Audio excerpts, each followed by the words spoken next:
Welcome to the Redeemed Vision podcast, where we bring sight to the blind and freedom to those enslaved by our pornified culture.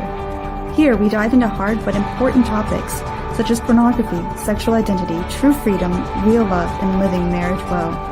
Go deep with us as we uncover what Redeemed Vision means for each of us living in the world today. Come to know yourself, the power of redemption through Jesus Christ, the joy of laughter, and how to live in gratitude and wonder. This is Redeemed Vision.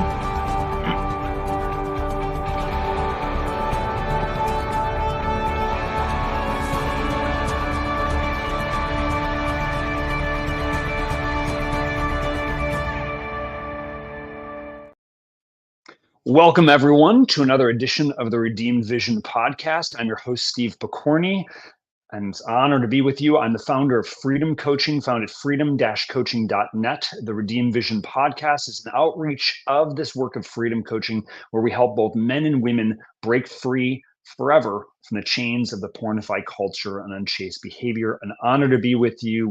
I have a tremendous guest lined up here for you, and I'm truly honored to be able to dive deep with this guest. And before we get into that for today, just a little bit about our sponsors. For anybody who's been a fan of the podcast here, first up is Catholic Casts. This is a website that has a collection over two decades, way more than 2 decades of Catholic conferences. It can't be found anywhere in the world, and it's a low cost of $9.95 a month. It helps a person to develop the gift of themselves and to discover practical ways to live out the will of God in their life. The other one is Voyage Comics, and this is a lot of Christian media is pretty subpar and doesn't really satisfy a wide audience. You won't find that with Voyage Comics, and so there's amazing stories here. They're rooted firmly in the Catholic faith. Anyone can pick them up and enjoy them, and so I invite you to click the link at the bottom of this podcast to sign up to be subscribed there.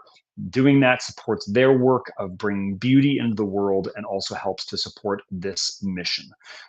And also, we are the work of the Redeemed Vision podcast is an outreach of the Freedom Coaching Foundation Incorporated. This is a nonprofit entity that helps provide scholarships for those who are in need, who wouldn't be able to afford the services that we provide. We like to eat here. Nobody's getting rich over here, but it's important that we are taken care of. Also helping to fund projects like this, the podcast. Different entities are redeemed healing sessions, which happen once a month, which are free. If you're interested in those, you can come and sign up for our newsletter, and that's how you get tagged into that. And so if you feel a pull in your heart, I want to support a great mission and apostolate, please consider supporting the Freedom Coaching Foundation Incorporated. And this especially helps to spread this critical message of genuine freedom to the world. And in advance, we thank you. So please click the bell, subscribe, share this podcast and any of our other podcasts, because this message and all of these messages need to get out to the world, a world that is so in need of genuine hope, healing, and freedom. Well, a lot of us, moving into our topic for today, if you live long enough, the world's going to break your heart. A lot of us, I think all of us, know that experience of a broken heart. Many of us, we carry these wounds around. Either we attempt to hide them from others, hide them from the world, say we're fine, or we are just numb, or maybe we're bleeding out and we're emotionally vomiting everywhere. Why do we do this? Well, many of us don't know that we can actually be healed. And maybe if we do have this hope, like I believe I can be healed, we don't know how to do this. Well, my guest today, he's got his finger on a pulse of where these wounds and these hurts are, but especially also what to do about them.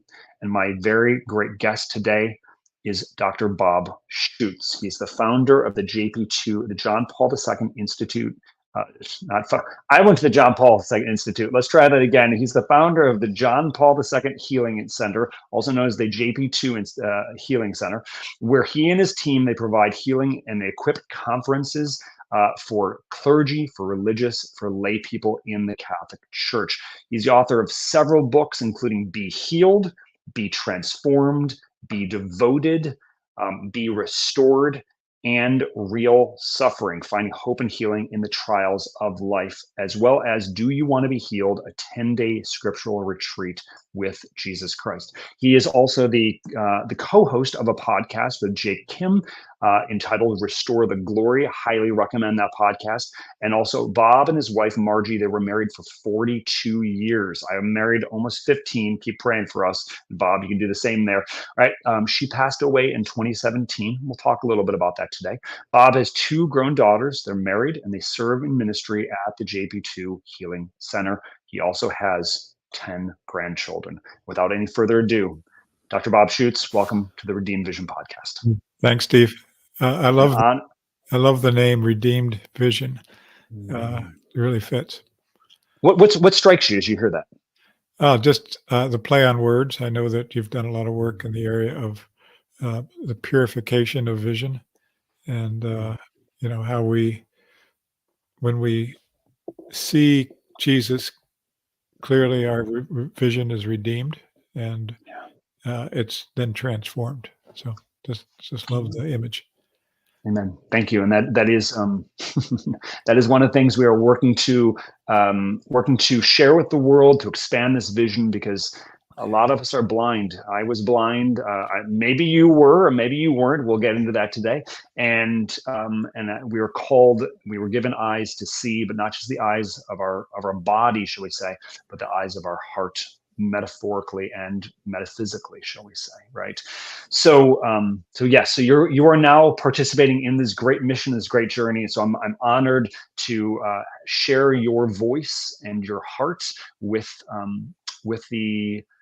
our audience. So I want to drive in here, right? In this, and maybe I'll start here because I fubbed up the name because I got confused with my alma mater, the JP2 Institute in DC, but the John Paul II Healing Center. Talk about that a little. We're going to kind of work backwards in a certain sense. Talk a little bit about that. Why the John Paul II JP2 Healing Center? Why does it exist? Why have you gone all in with that? Yeah, I think only because the Holy Spirit led us here is the quick answer. But I'll give you a little background. I was a therapist for a lot of years and taught college and graduate and undergraduate courses in areas of family relationships, sexuality, development, healing. And over the years, I just began to do a lot of workshops and conferences with clergy, with marriage, with religious. And the momentum just kept growing, and the hunger and the need kept growing. And along the way, John Paul II had been a really big influence, both in my teaching and counseling, but also in my own personal transformation and growth. Like a lot of us, my theology of the body was a big impact. Just really having a great scriptural understanding to ground everything in the scriptures and who we are as human beings, male and female. But even before that, I ran across several of his encyclicals. And this was at a time coming out of a graduate program in marriage and family. His letter to families was very influential. His talking about science and faith and the integration of those. The Splendor of the Truth, I think, was the first one that I came in touch with, and I just loved it.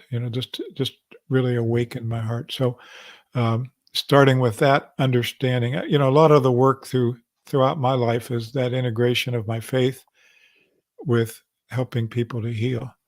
And John Paul II Healing Center just developed out of all of that work, as a lot of people came around and says we need to reach the church. It actually started after I was offering courses for seminarians, and I was invited to do a course up at the Theology of the Body Institute on sexual healing and redemption. I think that was in 2009. And just after that course, it just there was a recognition that to do this kind of teaching, we need healing to go along with it. That it wasn't enough to just teach the truth of John Paul II's teaching, but that the teaching itself brought the wounds to the surface. And so after that course, there was a discernment between my spiritual director and Christopher's, and with Christopher and with us of saying it was time for us to start our own center. And so that happened right after probably 2010 is when we started. And that was a major catalyst to begin. It's pretty amazing. I mean, again, for the work that we do, Freedom Coaching was born in 2011. A lot of us have connections with the Theology of the Body Institute, and I'm going to put a pin in the term theology of the body just in a second. We'll come back to that. But you brought up something really important, and the importance is of the person of John Paul II, the impact here. Who is John Paul for you? Okay, and I want to give context before I even give the question on this, because we're getting a little further away in time, right? It's for some people like, oh, you're the Pope Leo the Fifth center. Like, what is that? What does that mean? So what would make you, and for you personally, that would make you want to make John Paul the front man for the work you're doing? So who was he personally for you? How did his work impact you? And if we can, I guess that's a big question. Maybe we'll keep it succinct, but how would you address that? Yeah, that's hard to put into words, but he was the Pope for a lot of the formation during that time. But his charisma as a person, as a father, I think we all experienced his fatherly heart and care, his love for young people, his love for marriage, his love for the truth, his love for the scriptures, his love for people of all nations and backgrounds. And I think love always draws us. And I think what we saw and experienced in John Paul II was not just someone who was extremely wise and able to communicate the truth of the church teaching in a way that reached people's hearts, but he was also somebody that we encountered. We encountered Jesus when we encountered him.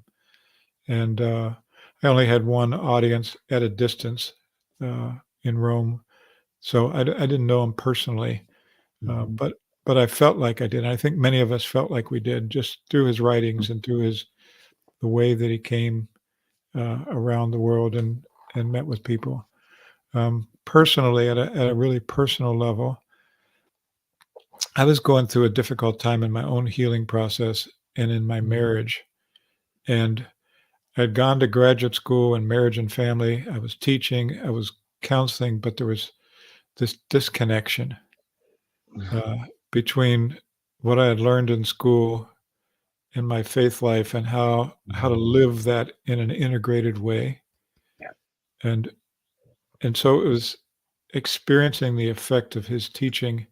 I'd already been studying the scriptures on the very topics that he was talking about, but when he integrated it with his philosophical understanding and his own lived experience, it just came alive to me in a special way.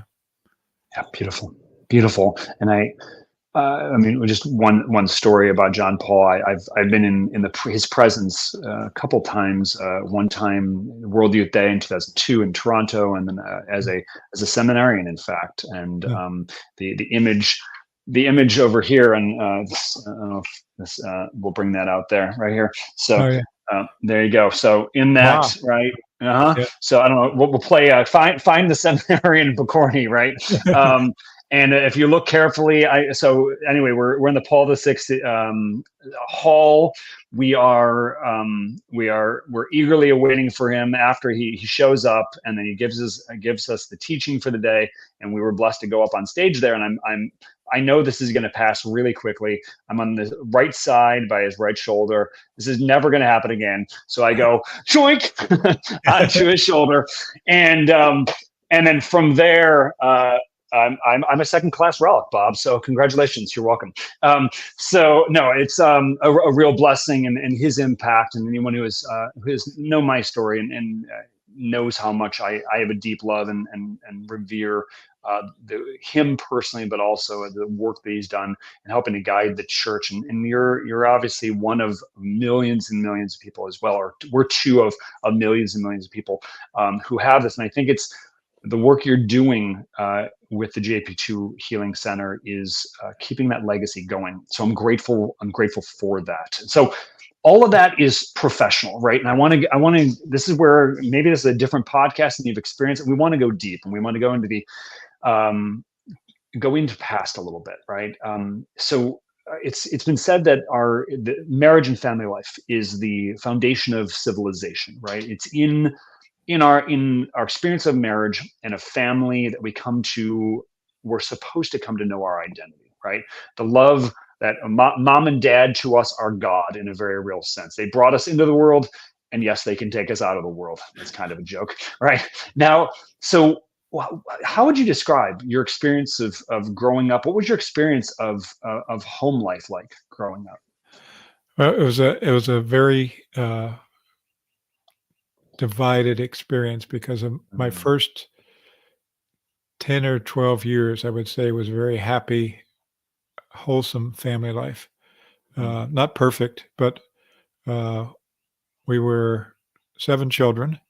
My parents were actively involved in teaching marriage and family at church.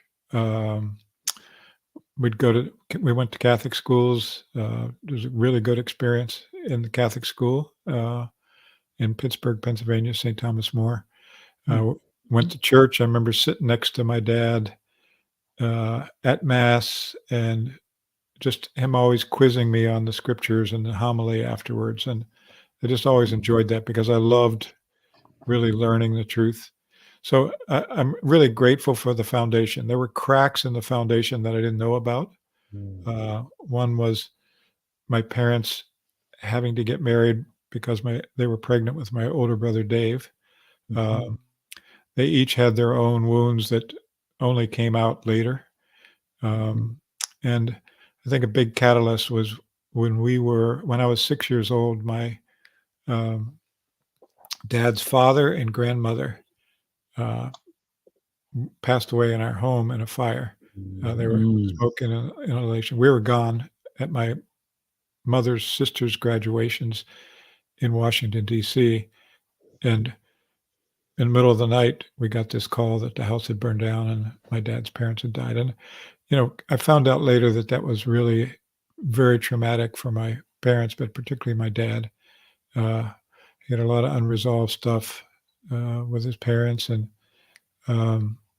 he began drinking, and eventually the drinking led him into infidelity, and the infidelity led him into leaving, and the leaving led him into losing his job and moving away. And so by the time I was 13, my dad had gone.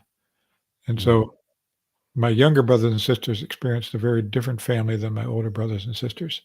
They were, 6 to 3, 3 to 6 during that time when my dad left, when the older ones of us had the security of that family life. And so my older brother, Dave, at that point, started getting more involved in drugs. And by the time he was 16, became a heroin addict. So I really lost my dad and my brother at the same time for many years. There was healing that came later, but for that period of teenage years, it was a real loss of my best friend and my dad, who was my coach, my friend, my father. So it was a very traumatic time, even if I wasn't totally aware of it at the time. Sure, and if I can jump in here, and again, my heart goes out to you on this, right? And obviously you've had your journey of healing, and we're gonna go through some of that today. But just staying in that moment there, right? As a teenage boy, you brought up a very important phrase, and the phrase was, I think, for the first 10 to 12 years, they were building a good home, right? But there were cracks in the foundation, and cracks in I'm in Texas, Bob. Okay. We don't have basements, and there's a very real reason for that, right? And recently, about 2 years ago, we bought a new house, a new to us house. And we were questioning of whether we were going to have to do the whole foundation thing, right? So very great concerns. The good news is we got it checked out. It looks like we don't have to do it. And we worked through that, right? But we had to address the issue. And I think for you, the foundation, the cracks in that foundation began to get transferred to you, if I can use that language there. If you can go there, right? As a teenage boy, right? You're 16. Is that the time? I was 13 Okay. when he left, 14 when they got divorced.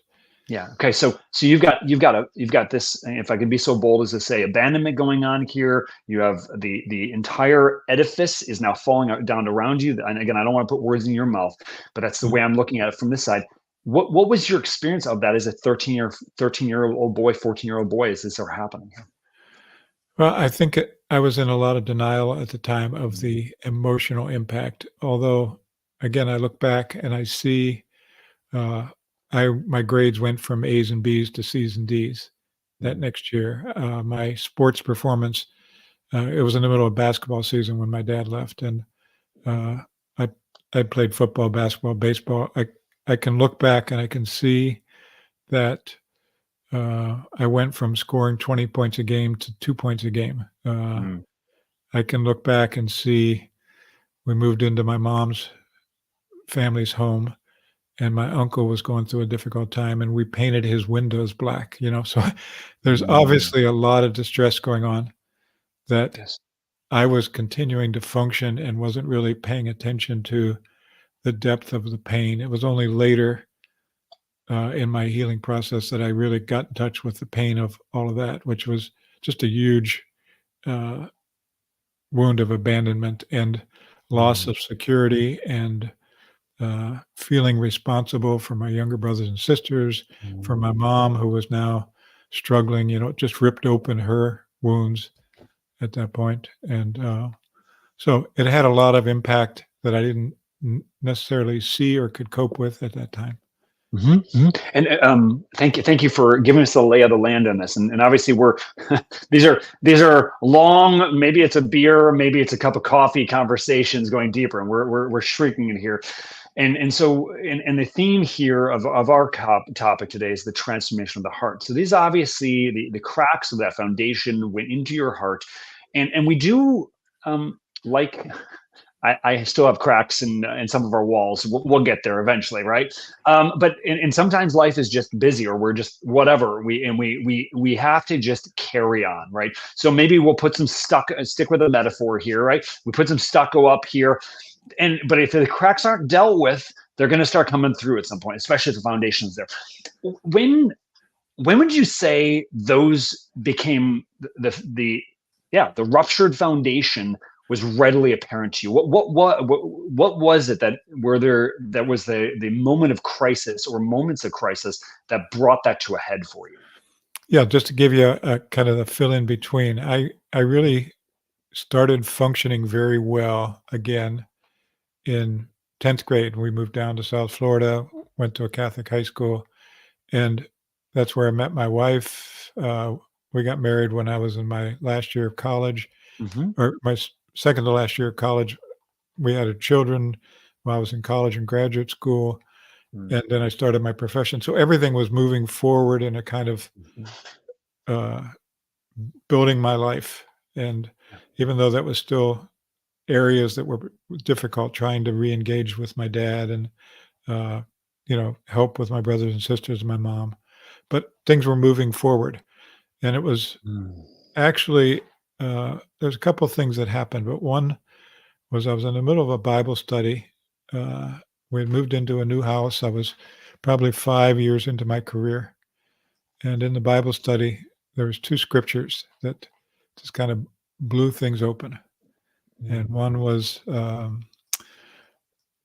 am the vine, you are the branches. Apart from me, you can do nothing. And it really confronted my self-reliance, my just trusting in myself. That's dangerous. Yeah. And then the other was even more challenging. It was in Revelation, and it was, You are neither hot nor cold, and I will spit you out of my mouth. And You're a bad cup of coffee. Yes.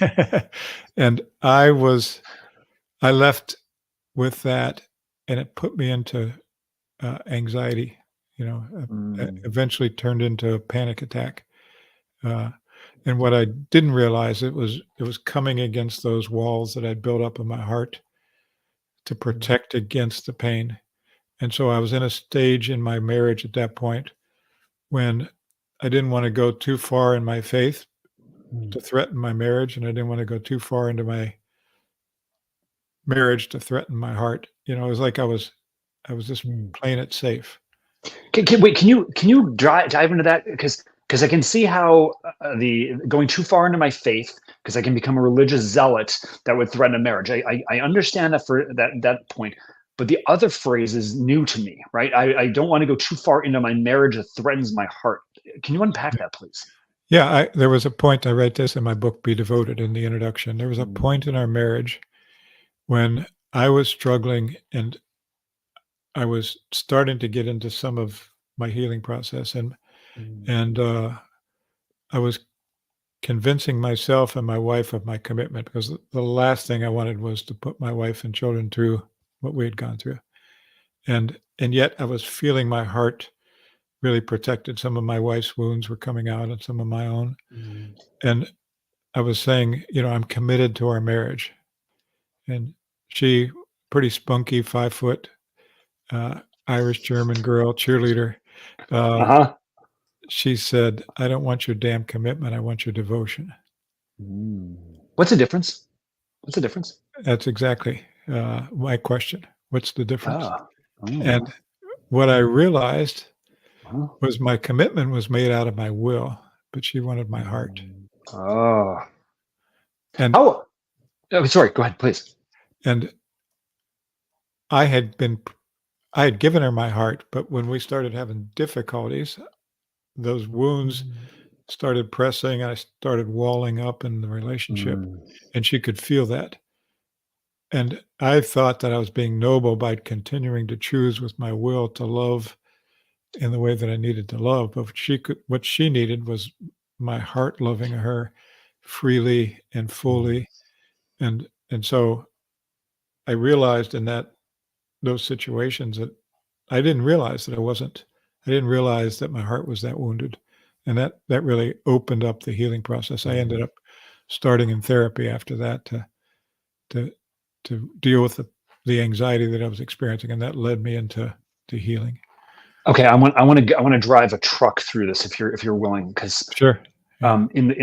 I know that you've seen this, especially in the JP2 Healing Center, because there are those men and women who have an attachment to pornography. This is especially our wheelhouse in the work that we do. And one of the ways we describe it is, yes, the pornography and unchaste behavior is serious. It's a problem. It does need to be worked through, but it's not the main issue. It's the stuff underneath it that's driving that. And this is where we want to get into. So if you want to address that issue to get that solved, shall we say, then we've got to go the deep part. So I'm inviting you into this space, Bob, for keeping the context on married couples, right? Especially if a man has been involved with pornography, right?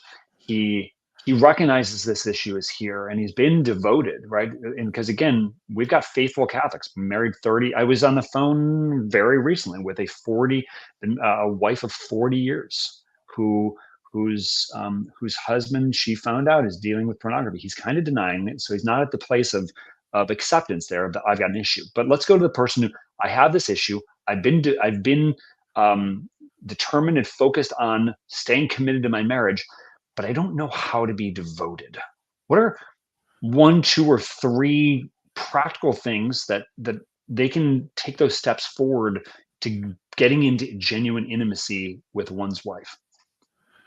Wow, that's a big question, and got written books about it. So we can keep it very simple, or go. I'll let you direct the answer. Let me just start with this: that our hearts are made for love.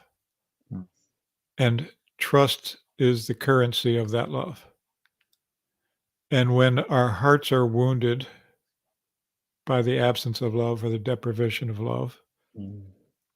we naturally self-protect and put up our walls. And that's where we become prone to any kinds of addictions or compulsions or achievements or whatever it is that we use to function at that point. What both husbands and wife want is a heart that's love expressed. And what is devotion? Devotion is intimacy and caring. And in my book, Be Devoted, which is the whole theme is around this, I talk about 5 areas of intimacy: spiritual intimacy, emotional intimacy, teamwork, companionship and teamwork, which is cooperation, and sexual intimacy. And in our culture, we have it backwards. We tend to start with the sexual intimacy because it doesn't require our hearts to be engaged at the same level, but it also breaks our hearts when we engage in sexual intimacy, and then that's broken without the other intimacies. And so spiritual intimacy is really the foundation. Building on that is emotional intimacy, companionship, teamwork, and then the sexual intimacy. When sexual intimacy is built on that other foundation of the other 4, it's really a whole person foundation. It's body and soul and heart together. When the other foundations aren't there, then it's just bodies together. And what happens when just bodies are together, we lose an interest, at least particularly women lose an interest in that sexual intimacy. And so if a man's involved in pornography, as an example, he's looking at the sexual eroticism in the visual stimulation to medicate the pain and to give him some endorphins and all the other chemicals that are involved with sexual release. And yet when that goes away, there's a loss of intimacy. There's a loss of hope. There's a shame that comes in. There's an emptiness. And so the husband then comes to his wife and sees her as an object more than as a person. Yes. And then he comes and is empty. He can't find that intimacy because he doesn't know how to get to that place of his heart because he's been medicating and disconnecting from the woundedness. And so devotion comes from the healing of the heart that's able then to give itself in love, not just the body in love, not just the will in love, but the heart in love. And that restores trust. Okay, this is beautiful, and I'm going to press in here a little bit because this is what you're giving is critically important. And by the way, as a total side note, just going back really quick, you mentioned John 15 being very impactful for you. That was the gospel for our wedding. So realizing that, and as a man of self-assuredness and self-reliance, improper self-reliance, that's my hashtag. You kill self-reliance, right? And that's what marriage does. That's what it's supposed to do. That's the grace of the sacrament is supposed to do. It's supposed to break us wide open, right? And if where we find ourselves in trouble is when we get in our own way, right? Both as husband and as wife. So I think you've laid out beautifully, and I encourage any married couple. I think it's good, but not just for those who are in trouble, but for all of us, right? Who are married, who have a desire to go deeper into intimacy.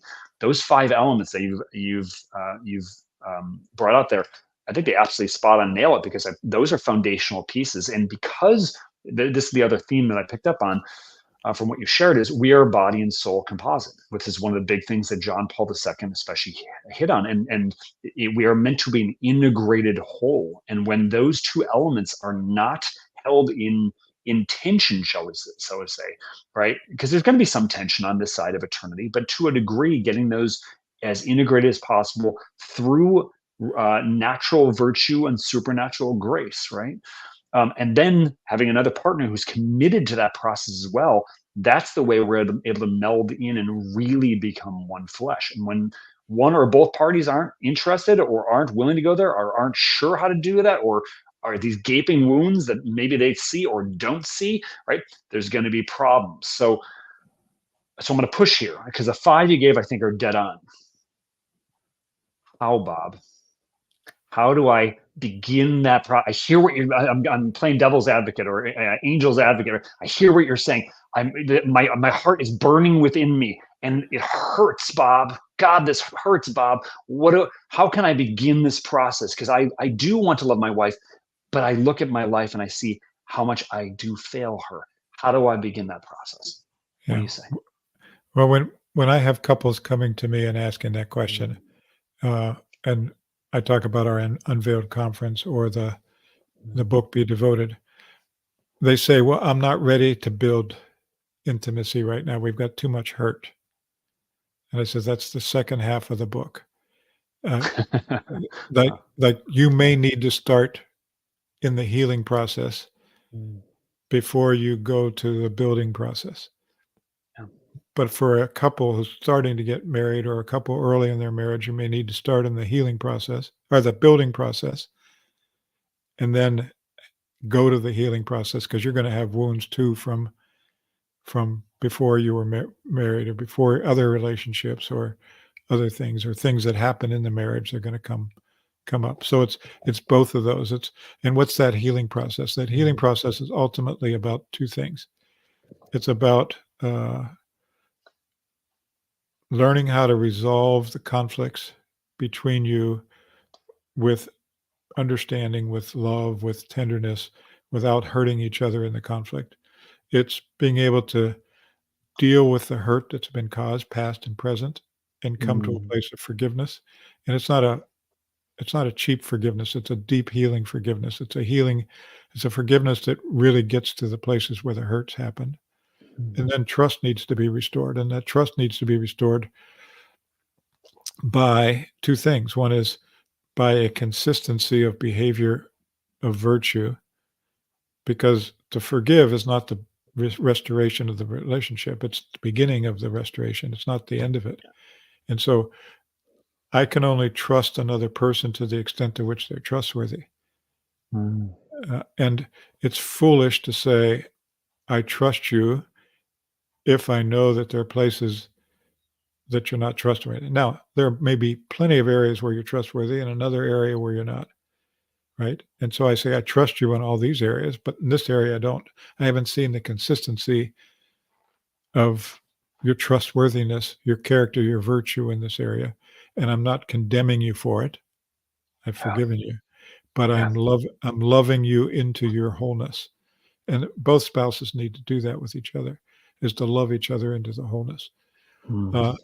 In terms of the building of those 5 areas of intimacy, one of the things we do in our conferences in the book is there's activities and exercises to do that. And so, for example, how do you build spiritual intimacy? You pray together, you go to mass together, you share faith together, you read scripture together. There's a lot of practical activities that build that intimacy. It doesn't just happen, but the intimacy is created, as you said, by the sacrament. It's like we have already become one, and then we spend the whole rest of our married life living the grace of what we've received. Emotional intimacy, how do we build that? And to each of these, there's barriers that get in the way. So for emotional intimacy, it comes from the way that we share ourselves vulnerably. Right? You can only share yourself vulnerably if you're safe.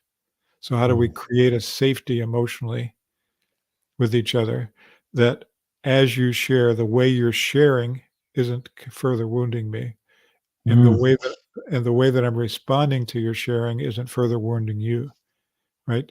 So that we're always either building communion or breaking it. That's one of the concepts John Paul II talks about all the time is communion. And we are always in the process of either building or breaking communion in every interaction. Our communication, the word communication, is becoming one, the process of becoming one. But most of what we think is communication is actually coercion. We're trying to get each other to be what we want them to be, rather than hearing and listening and inviting each other to share who they are in the Yeah. freedom of being who they are. Yeah, and that oh, thank you, Bob. Thank you. That's beautiful, and I think you're making it very practical. This is good, right? We're gonna and it's gonna take a small bit of humility, or maybe a whole lot of humility, right? And I think when we discover these pains in our life, especially for those who are married, right, it's an opportunity. Do we see it as an opportunity to grow more into the person we're supposed to be? That's what the sacrament of marriage is supposed to be, and I think you brought up a really important, brought up several important points, but wanted to highlight that of we do forgive, we need to forgive, we must forgive, but trust is going to be earned, and this is one of the things we talk about with our clients in freedom coaching, right? It's about learning to open up to those who are earning our trust, right? And it may be in this process, right? And I think, Bob, it's critical that we are committed to our marriage, right? Let's make that very clear, right? Very clear. Devotion, I think, flows from that, because there's days I don't like you. You smell bad. Please go away, right? You smell not just physically bad, but something else is going on here, right? So, but I'm committed to our marriage and I'm committed to you, right? But I don't like you right now, right? As devotion comes in, maybe we'll learn how to like each other, but especially we want to grow in that love there. Very important there. And the only other piece I would add that I've heard has been, and I've been working to practice this personally, has been, I think, and with apologies to any of my Canadian friends on this podcast listening, Bob, you're not from Canada, are you? Nope. Okay, there we go. Okay, so I won't offend you. The term "I'm sorry," right? I'm sorry, right? I used to say this remarkably a lot, and I found that this is something that we got to try to get rid of this in our vocabulary, because I'm sorry. My Canadian love is coming out to play here. I'm sorry is coming out. It's about us. It's about me and my feelings and my perspective. Whereas what I've learned is, in my very few years, Bob, you had 42 beautiful years of marriage. I'm at 15 almost.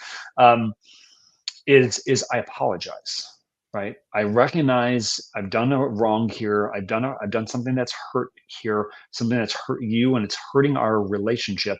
And this is a beginning point to reconcile and to make reparation for that. But then you said right? And you said something very important. Then now, prove it.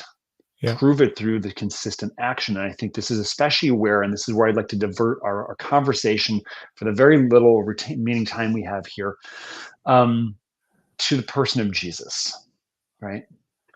How would you say, and we'll make this as succinctly as possible, where did Jesus play a role in your own journey, right? And then how have you seen him impact in the work that you're doing? Yes, it's a big question, but we ask big questions here. Yeah. Again, you can't say that quickly and simply, but I'll do my best. That was really the turning point. Jesus has always been a part of my life, part of my foundation. But in that time of you're neither hot nor cold, I needed to make a choice. Mm-hmm. And I knew that to give myself wholeheartedly to Jesus, he was safe, but it wasn't safe. That is, it was going to call me out of my comfort zone, and it was going to call me out of my self-protection and out of my self-reliance. And so that's been a lifelong journey. I mean, you don't overcome that in one moment, but there was a decision that I had to make. And that was what the anxiety was about, is, am I willing? And even though this may threaten my marriage, even though it was good for my marriage, it may threaten my marriage. And it did, because Margie at that time we both gone to the same Catholic high school, but she wasn't pursuing her faith at the same level that I was. And so it created a division as I made that deeper commitment. And I knew it would.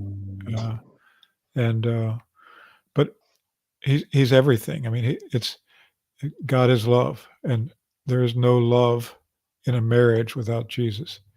It just becomes an artificial love, and he is truth. There's no truth. There's no honesty in marriage unless we're first of all honest with him. going to reconciliation, coming on our knees before him and acknowledging our faults, growing in humility. All of that's just essential for a marriage. And, I prayed for years for Margie and I to be together spiritually in the same vein. And it really was in the end of her life that those prayers were answered. I went to daily communion for years without her. And Yes.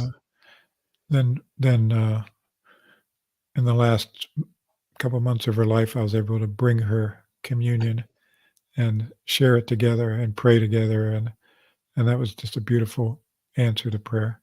So I want to go right there. What light bulb did it for her? Like, okay, I need to go deeper here. How would you describe that for your wife? Well, I think her defenses dropped. She had a brain disease. Tumor and No, it was just a disease that was very rare disease. And what happened is it released some of her self-protections and some of her defenses at first. And so places where she was afraid, she could trust. Places where she was resistant, she kind of lost her resistance. And I also think it helped for her to feel that as she was going through her sickness, my love and devotion. I mean, by then she could experience my love and devotion and trust at another level. But there's a lot of years in between of healing and restoration. And we would go on vacation, and she would pray the rosary with me and stuff like that. So it wasn't that was totally absent. But my heart was always longing for more. Well, it's interesting, and I'll work backwards on some of the comments that you made, make some commentary. It's often, and this I think is one of the themes of what I love meeting with you and meeting with other guests. Right, it's often our greatest wound that becomes our greatest source of our greatest healing, if we allow it. If we allow that to grace come in here, and the message is very clear here, and I say this to anyone hearing this. Right. We cannot do this without Jesus. We cannot do this without individually. We cannot do this in our marriage. There is no hope for healing for our families. And if marriage and family is the foundation of civilization, there is no hope for our world without Jesus Christ. And it's not simply about rules and regulations. Some of those are important, but it is about that intimacy and coming to know him, as he says to the apostles when they come, teacher, where are you staying? Come and see, come and really see. And I think along those lines, in coming to see him, we come to see ourselves. And then by allowing all the muck and the junk to come out here, right? In allowing that to come in there, he doesn't bring guilt and shame and self-hatred. He doesn't pile. That's what the world does. That's what the evil one does. He opens us up to the potentiality of his greatness in us, right? Yeah. So I love that, and I love that you got called out. You got called out of the boat, right? It's time to walk on water, Bob, right? Are you going to stay in the boat and be safe and secure and miserably numb, or are you going to go live dangerously? And you clearly have by doing this. And yes, I come not to bring peace, but the sword, a division, which is. I maybe they didn't have the word for surgeon scalpel. That's the image that I have, right? It's going right into the heart, and that's how that transformation comes in here. That cutting hurts. It does, but we're already being cut up by the world. We're already being torn up there. And so that surgeon scalpel, yes, it's going to hurt in a certain sense, but it's also a matter of ultimately of healing there. So it's what a beautiful journey. So I want to pivot now to where we kind of started our conversation, Bob. The JP2 Healing Center, right? You've been impacted by this personally. Your journey for healing is still continuing, right? You've got a little more tread on the tires than I do, but you still got a lot more. You've been retreaded, right? And you're doing this work, which is incredible. What impact would you say that this is having? I'm going to go micro and then macro for you. How would you say, maybe just one or two testimonies of those who have gone through the retreats and the conferences, and then also what is this doing for the life of the church? How would you describe that? Wow. Again, you asked big questions. You're welcome. Yeah. Well, let me first of all say that this is God's work and not ours, right? That we're just like yours. I mean, we are participating in a work that He's doing. And I have people all the time come up to me and share with me how their life was changed by this conference or this podcast. And we meet with bishops regularly that have gone through our conference, and their lives are changing. And it's just beautiful to see the flow of that. Priests, hundreds of priests and seminarians, religious sisters, married couples, people in parish ministry, individuals. It's just tremendous. I'll just give you one or two examples, and there's hundreds more. And it just, we're seeing it all over the world. I mean, we're hearing from it. We just had a conference where we had people from many different countries, and they talked about how this event or this book or this podcast changed their life, and now the movement that's happening in their country and their community around this. But two stories. One, we had a couple come to one of our conferences, and they came to the conference because they'd heard the podcast, the Restore the Glory podcast, and it was our podcast on healing in marriage. So there's a whole series we did on healing in marriage, and so that may be one resource people can have where we talk about the different areas of building intimacy. Wonderful. And as they came, it was, first of all, and I was getting ready to speak, so it wasn't the best time, but I could tell by the emotion in them that it was really important, and I just needed to stop and trust that God was going to take care of the time. And he comes up and he's got tears in his eyes, and he said, I just can't thank you enough. Listen to your and Jake's podcast on healing in marriage, and that's what brought us here. And I'm here with my wife. And before I listened to that, we were separated for 6 months, heading for divorce. And I started listening, and I realized how much I had hurt my wife and my children. And I went to apologize to her, and I was really sincere, but she wasn't going to have any part of that. And so I just asked her to listen to the series. And so she started listening, and then we started talking, and our kids are still having trouble because they saw us hurt each other so much. But we're here because we're back together, and we're healing our marriage. We're healing our relationship, and something like that, just so heartwarming just to hear, and again, it's the Holy Spirit working in their heart through John Paul II's message, through the teaching. And so things like that happen all the time. But what I'm excited about is what's happening in dioceses and communities. We've been to dioceses now where the bishop has gone through our material, where we've had 40, 50, 60 priests who have gone through and done that.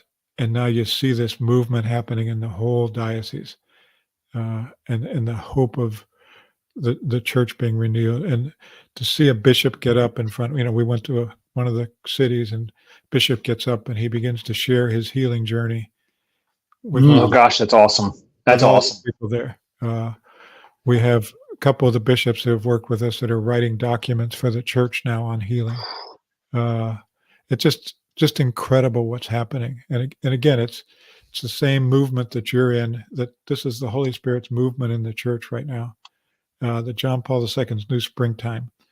And so it's all of us called to just take our part in that, but to see the fruit that's developing and the transformation that's taking place is just so heartening.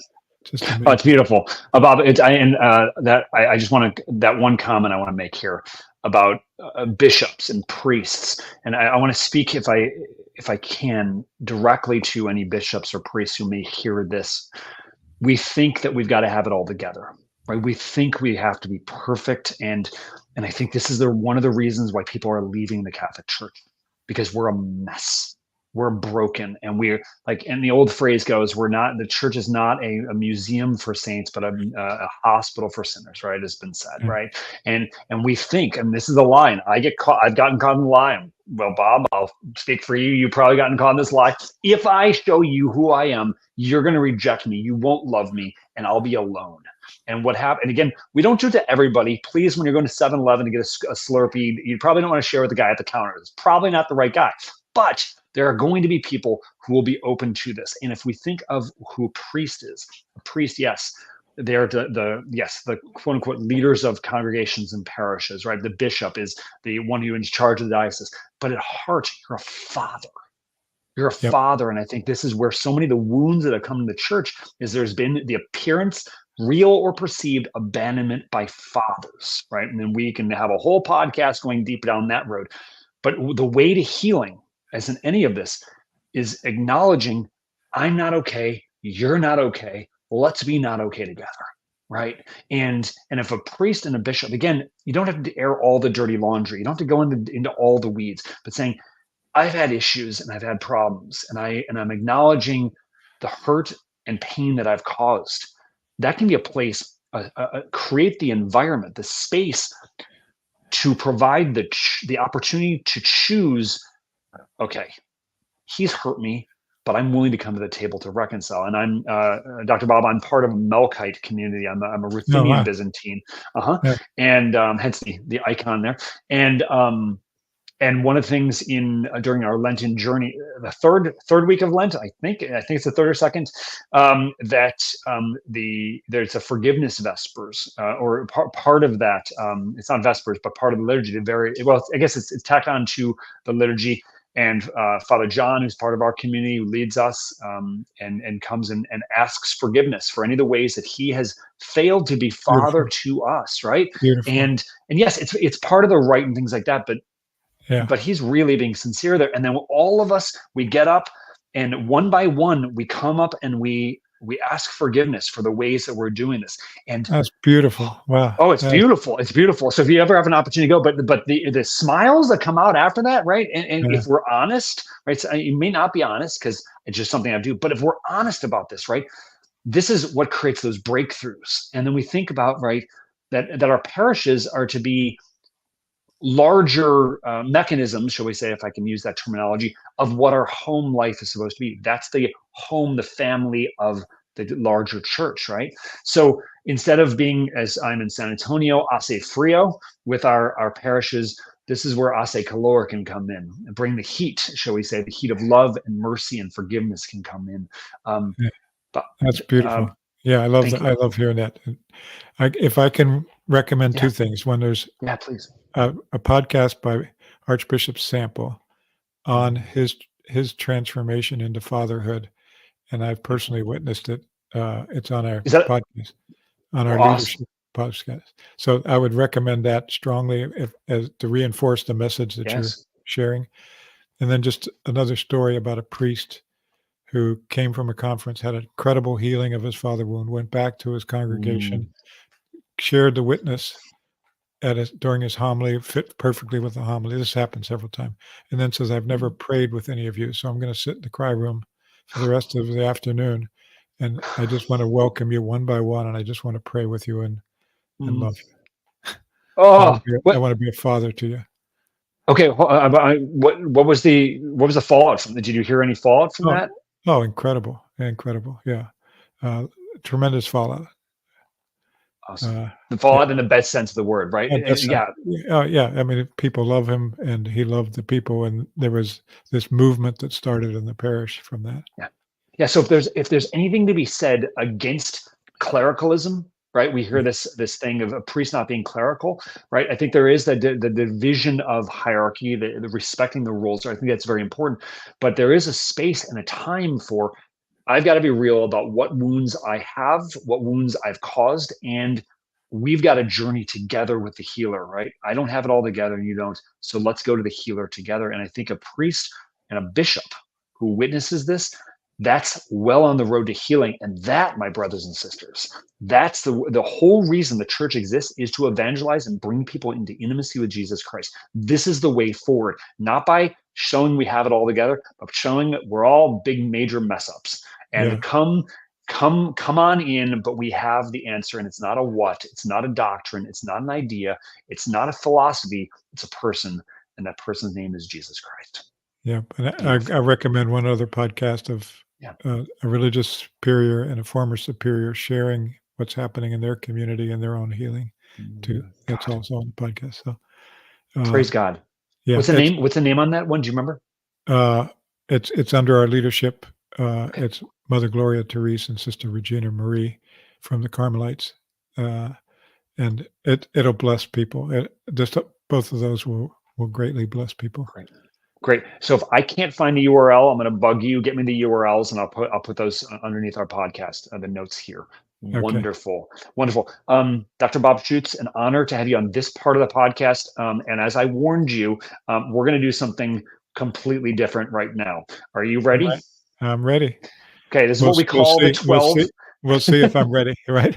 Good. We'll see. Okay, this is something completely different. Those who are fans of the Redeemed Vision podcast will know what's coming to a degree. And I do also want to any of those who are fans, if you have other of these questions to put in here, I'm happy to make the change to put in here. But we call this the 12. Okay, so. Kind of first, we're looking for the first impression. This is for people to get to know you better on a whole different level, and we'll go from there. Are you ready? All right. Number one, peanut butter, creamy or crunchy? Past creamy, none now. None now. Okay. Corn dogs are dead to me. Okay. I'm in my 40s. I pray to Jesus that peanut butter can always stay with me. So Bob, Yeah. I will eat you can enjoy peanut butter vicariously through me. Number two, if you could be any Star Wars character, who would you be? Yeah, I'm not a Star Wars fan, so I don't know. Okay. All right, can't go. I'm striking out here, Bob. This is not. Yeah. This is, all right, here we go. Let's see if I can. All right, I got to hit one of these. Number three, your desert island food. If you're stuck on a desert island, what would it be? This will not be happy for anybody, but I eat oatmeal for my breakfast, lunch every day. I like oatmeal. What do you put it? Oatmeal and blueberries and cinnamon. Oh, come on. And a little bit of honey, maybe. I'm right there with you. Right. Yeah. And a little bit of maybe milk on that. I'm right there. That's beautiful. Okay. Number four, beer or wine? Neither, but I have an issue with sugar, so that's why peanut butter and beer and wine. But I will have an occasional beer, but wine's too sweet. Got it. Okay. So if it's a beer, what if you had your choice, what would it be? Maybe a Michelob. Michelob. Okay, great. Fifth, what is the most memorable Christmas gift you received growing up? There were several, but I think one of them that comes to mind is a rod hockey game. And the reason why it was such a fun gift is because playing with my dad and my brother for hours. That's awesome. That's awesome. 6, what is your bucket list country or city?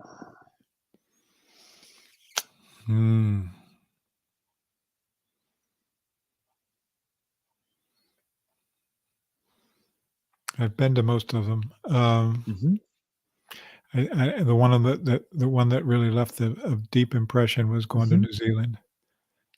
Beautiful. New Zealand is the Kiwis. Love them. Love it. Yeah. Love it. 7, if you could have one superpower, what would it be? The Holy Spirit. Okay, you win hands down. Of any guests, I'll take it. That is awesome. That's awesome. Yes, that is the greatest superpower to have. That you got it all. Number 8, have you seen The Chosen? Yes, love it. Okay, impossible question. If you can only choose one, what's your favorite episode? That's tough too. It's impossible.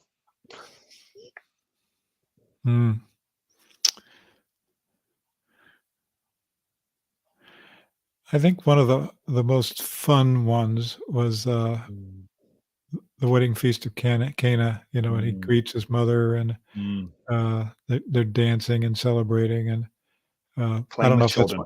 I don't know if that's my favorite, but that's the one that comes to mind right now. It's beautiful. It's beautiful. Number 9, if you could get everyone to see the world as you do, what would that world look like?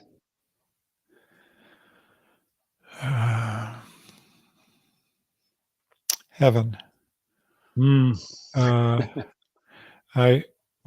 After my wife died, I had a dream image, which was, I think, more than a dream, and I just saw my wife in her glory, and the woman that I fell in love with, but in her perfection.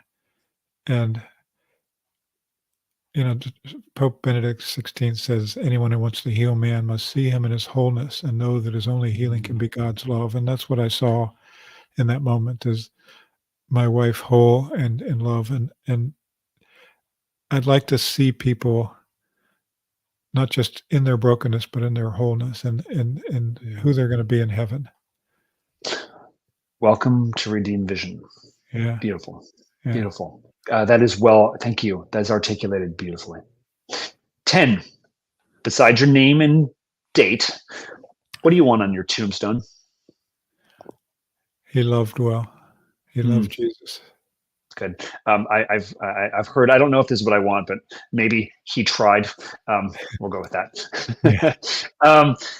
11, only one, Bob. If you had to pick your favorite, who's your favorite saint?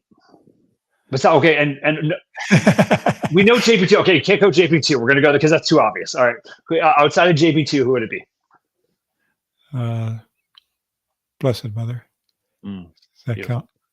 Yeah, oh yeah. Who am I? Who am I to discount her? I'm going to be in trouble. And 12, Bob, why be Catholic? It's the truth. It's the truth of who we are and what we're created for, and who God is and what He's done. It's the fullness of truth. I couldn't say it better myself. Dr. Bob Schuchts, an honor to have you on the Redeemed Vision podcast. If people want to get in touch with you and your work, what's the best way for them to do that? John Paul II Healing Center, or the Restore the Glory podcast. Great. Awesome. And any final words to share with our audience? No, just thank you, Steve, for what you're doing. It's I've done a lot of work in this area too, and it's so important, and you're right on. Those are symptoms of a deeper root issue, and it's getting to the root issues that brings the healing and brings the freedom and brings the joy and brings the vision. Yeah. Well, thank you. And I received that, and you're welcome. And I'm honored to be in the vineyard of the Lord with you, Dr. Bob. So just hold the line there. And again, thank you for being here. And for all of those who have been listening, we hope that you're edified by this work here. And your heart is another word from Latin, is core, the center, the COR, right? That is meant to be whole and entire. And if you feel, or you perceive, or you sense that something's not right there, the JP2 Healing Center can be of great assistance. As you heard here, there's a wealth of not just education, but of real lived experience to restore your glory, as Dr. Bob's podcast is, the name is there. So as you heard here, there's hope and there's healing. So may everything we do give glory to the Father, and to the Son, and the Holy Spirit, as it was in the beginning, is now, and ever shall be, world without end. Amen. And remember, nothing is wasted, and everything is redeemable. I'm Steve Pokorny, the founder of Freedom Coaching, and until